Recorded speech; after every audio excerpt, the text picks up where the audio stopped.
Graça e paz, lindonas. Preparado para mais uma reflexão? Ainda no capítulo 1 de Ruth, agora a gente vai para o versículo 20.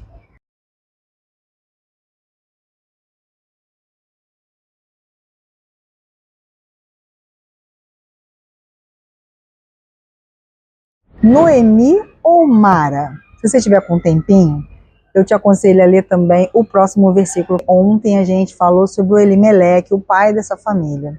Agora, nesse momento, ele já faleceu e os dois filhos dele, Malom e Quilion, também faleceram. E a gente vai encontrar nesse texto quem? Hoje a protagonista é Noemi, a mãe de família, que agora está somente ela com as duas noras. O significado do nome de Noemi é agradável, delicada, enquanto que Mara significa amargura, amarga ou amargurada. E ela muda o seu nome. Que triste, né? Ela mesma diz que Noemi não combina mais com ela. Ela não tem mais nada de delicada. Agora ela é uma mulher amargurada. Para mim, a pior parte ainda está por vir. No final do versículo ela diz: é Deus que tem me feito esse mal. Então essa mulher ela entra na terra de Moabe com seu marido e seus dois filhos. Chegando lá, os dois meninos casam com duas meninas da terra, ou seja, duas moabitas passam a ser suas noras. E aí aquela ilusão de que tudo seria muito melhor lá em Moabe, ela acaba logo. E além da vida deles não ter ficado essa maravilha toda, porque se ela tivesse ficado só viúva, mas com bens, ela poderia ainda se sustentar. Mas na verdade ela ficou com nada. O marido morreu, os dois filhos morreram e ela não tinha posse, ela não tinha condições de subsistência. A situação de Noemi, interessante, né? Porque eles estavam correndo com medo de passar fome e agora era exatamente isso que ia acontecer com Noemi. Lá em Moabe, ela iria passar fome, ela estava prestes a morrer de fome naquele lugar. E aí a conclusão que ela chega: quem tem me feito todo esse mal é o Senhor. É muito fácil a gente chegar nessa conclusão. Afinal de contas, Deus tem o controle de todas as coisas. Deus sabe de todas as coisas. Então, se acontece uma enfermidade, um desemprego, uma crise financeira no país, se acontece um problema familiar, Deus sabia já de todas as coisas. Algumas pessoas perguntam: por que Deus não me impediu? Por que Deus não me falou? Por que Deus não me obrigou a ficar? Porque Deus não faz essas coisas. Poder Ele tem para isso. Autoridade Ele tem para isso. Ele pode. Mas não é assim que as coisas acontecem. Não é mesmo. O nosso Deus, Ele quer ter relacionamento conosco. Então, se nós estamos nos relacionando com Ele, Ele nos dirige. Foi sobre isso que nós falamos ontem. Mas aí a gente toma a decisão, a gente faz o que a gente quer. E quando a consequência não é boa, se eu acertar, eu fui inteligente. Mas se der tudo errado, por que Deus? Por que comigo, Senhor? Por que o Senhor permitiu? Por que o Senhor não mudou isso? Noemi estava mesmo muito amargurada. E pessoas amarguradas são ingratas. A amargura, a dor, ela pode trazer para nós ingratidão. Por quê? Noemi não olhou em momento algum que ela tinha tido 2 filhos, que ela tinha sido uma senhora casada, que ela conhecia o Senhor, que ela teve uma vida boa antes de tudo isso acontecer, mas ela só conseguia ver o momento da desgraça, o momento em que faltava graça, o momento em que ela não estava entendendo nada. E aí o Senhor fez todo esse mal para mim. E todo o bem. É o que Jó fala com a mulher dele. Eu saí nu do ventre da minha mãe, tudo o que eu tinha foi Deus que me deu. E agora Ele tirou, eu vou blasfemar, eu vou abandonar de maneira nenhuma. Eu não tinha nada e vou morrer com nada. Louvado seja o nome do Senhor. A gente tem muita dificuldade em encarar essa, né? De ficar sem alguma coisa. Olha, todo mundo fica sem alguma coisa. Alguma vez, em algum dia, de alguma forma. Mas quando acontece com a gente, né? Você já passou por isso? Você está com um filho doente e você fala, meu Deus, mas como assim? Por que, Senhor, o meu filho? Mas o filho de muita gente está doente e está ficando doente. E ser cristão não significa de maneira alguma que nós não passaremos por isso. Ao contrário, o nosso mestre, que é a verdade, o caminho, a verdade e a vida, ele nos advertiu. No mundo vocês vão ter aflições. Então o nosso filho fica doente, sim. O emprego dos sonhos às vezes demora para chegar. Não temos o aumento no dia que a gente quer.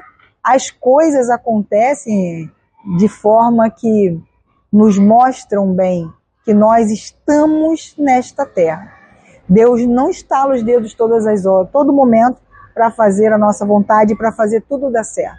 Até porque existe um processo, mas sobre isso a gente fala outro dia. O que eu quero falar hoje é sobre o perigo de nós nos tornarmos maras. Nós deixarmos de ser quem nós somos, quem o Senhor nos fez, com as nossas características, nossa doçura, principalmente as meninas, né?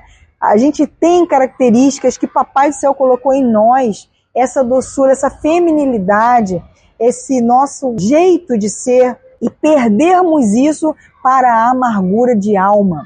Quando as coisas não vão bem, quando as coisas nos atropelam, é verdade. Às vezes parece que passou um caminhão em cima da gente, né? Sobra só aquele amassadinho, aquele tapete lá.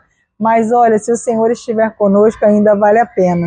E se estivermos vivendo consequências, porque, abrindo um parênteses rapidinho, você já sabe disso, né? Só para reforçar, o Senhor perdoa a nossa falta. Ele perdoa o nosso pecado, mas nós vivemos a consequência dele, tá? Então pensa bem se vale a pena, porque as consequências virão, porque ele é Deus justo. Quando a alegria se vai, fica aquele gosto amargo na boca, fica aquela sensação de que está tudo errado. E cadê Deus? Inclusive é uma pergunta que os ateus sempre fazem. Se Deus é bom, se existe um Deus, por que ele permite tanta coisa feia, tanta tristeza, tanta maldade, tanta desgraça nesse mundo? Na verdade, ele só não impede que a gente viva consequências. A gente faz e a gente vai vivendo consequências. Hoje, se o meu avô tivesse sido um milionário, ele teria deixado dinheiro para minha mãe e minha mãe me deixaria também herdeira. E com certeza eu não ficaria, meu Deus, por que eu herdei toda essa fortuna? Eu ficaria muito bem, né? Feliz, contente, gastando meu dinheirinho aí da herança. Mas quando nós hoje sofremos uma consequência, e que foi o meu avô, digamos que meu avô tivesse sido um marginal, e ele, além de não deixar nada, ainda deixou um nome sujo para minha mãe. E eu seria conhecida como neta de um assassino, por exemplo. E aí as pessoas se perguntam, mas isso não é justo. Quem fez foi o avô dela. Mas se meu avô tivesse ganhado dinheiro, era justo, né? Gente, acontece que as consequências, elas nos alcançam. Então, nós vivemos ainda um resquício das decisões tomadas pelos que vieram antes de nós, sem dúvida nenhuma. Sem dúvida nenhuma. Quanto a isso, eu não posso fazer nada. Eu posso acertar daqui para frente, tomando decisões melhores. O pior caminho a ser tomado é o da amargura. Quando nos tornamos amargas, deixamos de ser gratas, ou seja, nos cegamos para as bênçãos que recebemos já anteriormente e agora nesse presente tempo do Senhor, e nós ficamos sem perspectiva para frente, que foi o que aconteceu com Noemi. Noemi, além dela estar muito chateada, né? Hashtag chateei com Deus. Ela ainda estava sem nenhuma visão para frente. Ela não tinha a menor noção de como sair daquela situação. Então, uma pessoa amarga, ela também fica cega. Ela também não consegue ver perspectiva nenhuma. Lá em Gênesis, a gente encontra a história de Agar. Ela teve um filho de Abraão, né? E ela é expulsa da casa.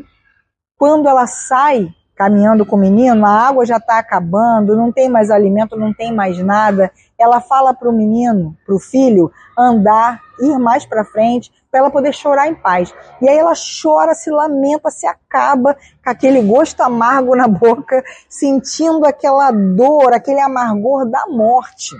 E ela sentindo que ela ia morrer, ela perde a gratidão por ser mãe, por tudo que já tinha acontecido na vida dela, e ela perde a visão.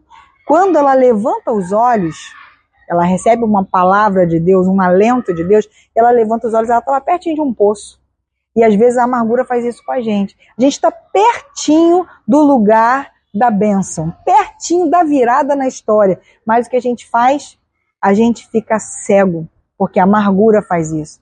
Então, nós decidimos se deixamos de ser quem somos, Noemi, para passar a ser Mara, e ainda colocando a culpa em Deus. Se tem alguém que não tem culpa de nada desses rolos que a gente arruma, é Deus. Todo o tempo, quando a gente olha para a nossa história de novo, a gente acha a misericórdia do Senhor. Dia desses, eu conversava com alguém que sabe que casou e cometeu um grande engano nesse casamento. E ela disse: Tânia, eu orava pedindo ao Senhor, Senhor, faz esse carro bater para eu não chegar na igreja. Desculpa de rir, tá? Senhor, faz alguma coisa que ele não vá lá para eu não casar, porque eu sei que eu estou casando errado. Você acha que Deus impediu o noivo de chegar lá? Você acha que o carro da noiva bateu? Nada! Ela chegou na igreja e disse sim. E até onde eu sei, está casada até hoje. Ai, meu Deus, como a gente escolhe ser Mara. Imagina a vida dessa esposa, que é a amargura de alma, achando que perdeu a sua vida, perdeu toda a alegria, perdeu toda a perspectiva e o pior, colocando a culpa em Deus. Tomara que eu esteja falando ainda com Noemi aí desse lado. Mas se eu estiver falando com alguma Mara, volta, porque ainda há pão em Betel. Volta para lá.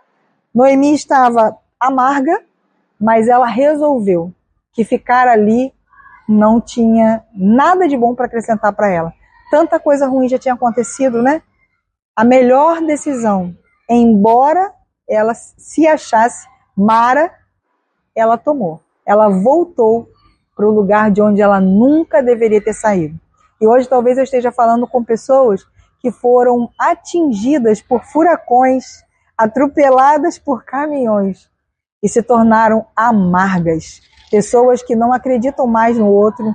Tem mulher que não acredita mais que existe um homem honesto, um homem bom. Não existe uma igreja que realmente seja acolhedora. Não existe uma liderança que seja sincera. Não existe amizade que vale a pena, porque ela já sofreu tanta coisa. Ela já perdeu tanto nessa vida que ela ficou ingrata e ficou cega, sem perspectiva de um futuro melhor. Se eu estiver falando com uma Mara hoje, eu quero falar para você que Noemi prevaleceu.